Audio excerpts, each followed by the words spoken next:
and I have absolutely no idea where I'm headed with this story. I got lost in my own story, and I'm gonna have to gather that back up because I had a point. Awesome. I had a freaking point to make, and now I can't because of Mad Cow. I know. I think I know what it was. What's that? In times of trouble like this, people should be helping each other instead Yes, of gouging. that's exactly right. So there was one guy there who had a truck that could make it across the viaduct, and he would pull people out of the ditches back there. It was like a 1.5 tons. It was a Ford F-450 is what it was. Okay. But he went through and took a bunch of sheet metal screws and just went across a spare old set of snow tires that he had. And all of a sudden he was able to drive on the ice and get traction. So if you were in a ditch, he'd pull you out. He'd get halfway out. He'd ask for the money. And if you didn't have the money, he'd just unhook your car and leave it there. He was an asshole. Well, I was going to say, he needed his ass kicked. Mm-hmm. Well, then it drug on another week, and it drug on another half week because 15 days out of power. I'm talking to you from like day 2, trying to pull people out of the ditches. But anyhow, it got to the point to where grocery stores were closed and everything was closed. Nobody could get to work, and this guy was getting hungry. And he'd come in. There was a little store there at Whitehorn Cove. I can't think of the name of the store to save my life, but it managed to open back up. The people who ran it lived there, and they were just selling what they had, And this guy went in there to get something that they had, and they refused to sell to him because he was treating everybody else like an asshole. And I know the little story you're talking about. Yeah. Yeah, and anyways, the moral of the story is everybody out there, share what you got when you can in times of trouble because, if you're going to charge $25 for a mask, can you imagine the amount of ugly karma that you just stuck in your pocket that's going to come back to get you? Yeah, I hope it does at least because that's just... In times like this, you got to live for the greater good. Yeah. Especially times like this. Like I said, she should be donating those to a hospital and somebody, that is working around this stuff face to face. Yeah, I have 6 N95s here at the house. I'm keeping one. I'm giving one to Shandy. I'm giving one to my son. Mm-hmm. And then 3 of my coworkers that have to go out and work on stuff. Yeah. I'm going to give them each a mask, just so if nothing else, they have a little bit of sense of security. That they're going to be okay. Yeah, anything helps, man. Yeah. Anything you can do helps. God. Yes. That's so crazy we have to think like that now. Oh, it's nuts. Yeah, I just can't. Well, I hope everybody else out there is doing okay. We love putting this podcast on. And I want to do some shout outs. I did the Dale Jr. download and I did Door Bumper Clear, but I've also got to do Todd and Johnny on the Toddcast. We love them to death. They love us to death. Johnny doesn't like them too much, Johnny doesn't like Todd too much, and Todd doesn't like Johnny very well either, or Donnie very well either. But if you guys want to hear some funny banter, tune into the Toddcast, Todd Orndorff on the Toddcast. You can get it at any outlet out there that's got podcasts. But they're also on Anchor as well. But he goes off on Donnie every once in a while, and this week's was pretty funny. I have no idea what Donnie's going to say and how Donnie's going to answer that. We'll see. Yeah. We'll see. He's going to have some answering to do to that, and we'll find out probably Friday what Donnie's got to say on that. But either way, I'd like to say it's all friendly. It's not. You got you got one side who's like, man, that guy cut my microphone off like 5 or 6 times, and you have the audio professional saying, I never cut his microphone off. It's his connection via Discord that was blanking out, and every once in a while, I've got, with me and Shiner, if we're ever doing this on Discord, every once in a while he kind of wigs out, and we have to go back and redo some stuff or start over. Yeah, with things, because you just can't pick so them up. It's very Sounds like plausible. I mean, what Donnie says is very plausible. Yeah, and I've never met Todd, and he seems like a real good to go guy. Right. I've never met Johnny, and we know he's just as cool as a fart from a bluebird. Mm-hmm. And I say that birds don't fart, people. So if a bird does fart, it's a pretty cool thing. But I do know Donnie personally, so I've got to kind of stay out of this one or stay away from this one. I'm trying. Yeah, it's just got to be their fight, because it doesn't have anything to do with me. I didn't do anything. I wasn't behind the console. Because if I were behind the console and he said, yeah, Donnie was cutting him off, and I'd be like, nope, I was behind the console. It wasn't Donnie. It was you. It was your internet connection, whatever. But shout out to their podcast. Also want to say a few thanks to some people out there who really do kind of promote us and help us out. Podcast Laney. Oh yeah, for sure. She helps us. Adam Dickinson, Beans. His newest is pretty funny. His podcasts are funny altogether. Beans does stuff. Yeah, I like that. I like his. He's got that British humor. Yeah. I mean, you can't call it anything but British. Oh, by the way, golly, I'm sorry, Beans. I didn't mean to interrupt on stroking your bald head, because it's a pretty bald head. So my kids got their 23andMe kits back. Oh yeah, yeah. This is funny. And the results determined that was a lie. Well, Beans, has Cherokee in him. Right. Yeah. His grandfather's from this area. I have the big Osage nose, Osage face. Apparently not.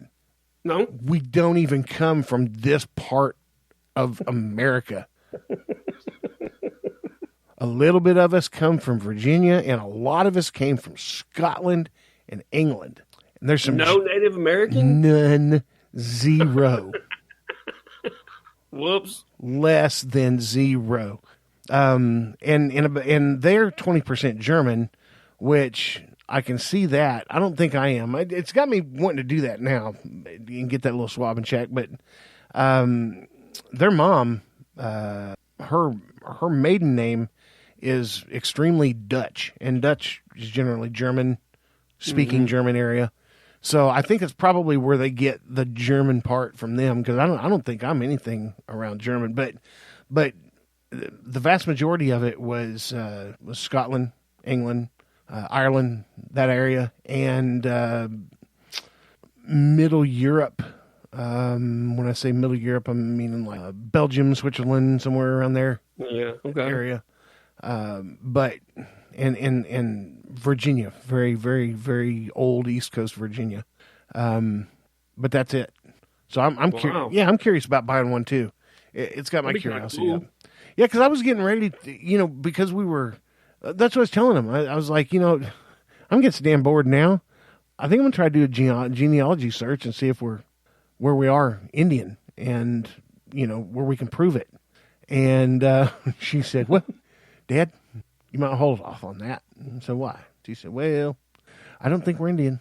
I was like, "Well, how can you prove that?" She's like, "Well, me and Joey did 23andMe at Christmas time, and we got it back, and there's no Indian in us whatsoever." And I was like, "Damn, what? Yeah, man."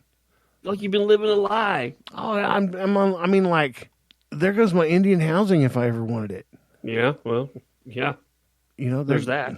Of course, then there's that posh Indian care from the hospitals and stuff there. Yeah, that's horrible. Yeah, I think Bernie's healthcare system would probably be better than that. Oh, I feel sorry for them when they have to use it. It's bad. It's as bad as VA. Yeah, and both of them are very socialistic in nature. But I digress. Anyhow, Beans Beans has been awful funny. He's got a great show lately. Yeah, he does, man. And I'm almost wanting to make some hot sauce. I don't want to make the hot sauce hot, but I want it to make the hot sauce flavorful. So I'm thinking about doing something like that. I mean, we're sitting here bored, right? Yeah. It's either make hot sauce or whittle bowling pins or something. But we did this morning. I did take a break for some work, and me and my kiddo went out here to the range and sent about 150 rounds down range. Oh, nice. Yeah, got him a little bit more proficient. Yeah, had some old beer left over from Rocklahoma that I was a little afraid to break into. So I said, "Set him up, Joe." Mm-hmm. And he did. And I pointed my gun, and I was like, it's just real easy. This gun has 3 dots on it, and you take that center dot and put it right in the middle of that beer can and pull the trigger. And so he did. And he couldn't hit the barn door with a handful of corn standing next to him. He said, well, show me how this works. And I literally one-handed it, pointed the gun, and within a quarter of a second, fired, pulled back, and beer can exploded. How'd you do that? I put the middle dot in the middle of the beer can, and I pulled the trigger. And what he's doing is I could tell what his problem was. The second time he fired, he on the trigger, it was more toward the end of his finger. So what he was doing is, as he was pushing down, it was pulling the gun to the left a little bit. And so he was missing that beer can every time. I had to center. Once you get that centered on the pad of your finger right, where you pull straight backwards, then your gun doesn't deviate left or right. It's a nice forward fire. But another thing too is he starts to grip that gun and point it. And I said, I want you to point this thing. The safety's on, but I want you to point it like you're going to shoot it. So he starts to point that thing like a revolver. And I'm like, okay, if you do that, you'll do it once. I was going to say, you'll only do it one time. You'll never do it again, because when that slide comes back and closes, it's going to keep some of your skin and some of your tissue with it. It's just going to slice it off like a knife, and then you're going to be like, ow, and you're going to scream and holler and all that mess. So if you just do me a favor and put your right hand on the gun with your finger not, there you go. Take your left hand and cover up your right hand. Point your thumbs forward. Quit standing like you're an idiot, like this gun's going to kick you in the face. Put one foot to the left, one foot to the right, and hold the gun straight out in front of you. Relax your elbows. Take a deep breath. Put the dot on the beer can and pull the trigger. He put the dot on the beer can and pulled the trigger, and it went. And he was like, all of a sudden, oh, this is fun. Oh, I gotta get me one of these. And that's just it. Once you learn how to shoot correctly, then shooting becomes fun. I mean, look at you. How many thousands of rounds have you put through a gun, especially doing what you did for a living for a while? I've shot a lot. I've shot a lot of rounds. Now I've never John Wicked it before, where I've got one gun to my left and one gun to my right, and I'm kind of spinning in a circle, shooting everybody down. No, that doesn't happen in the real world. I'm not near as proficient left-handed as I am right, although in the military, we had to learn to shoot. Yeah. Opposite. Both if we had an injured hand, or, if you have, like at the time, MP5 in the right hand, if you want to fire your sidearm, it's just a whole lot easier to strap that sidearm to your left side, because you're using the MP5 primarily. And if that MP5's got to come down, it would come to the way it's slung. It would come down kind of underneath your right arm as it comes down.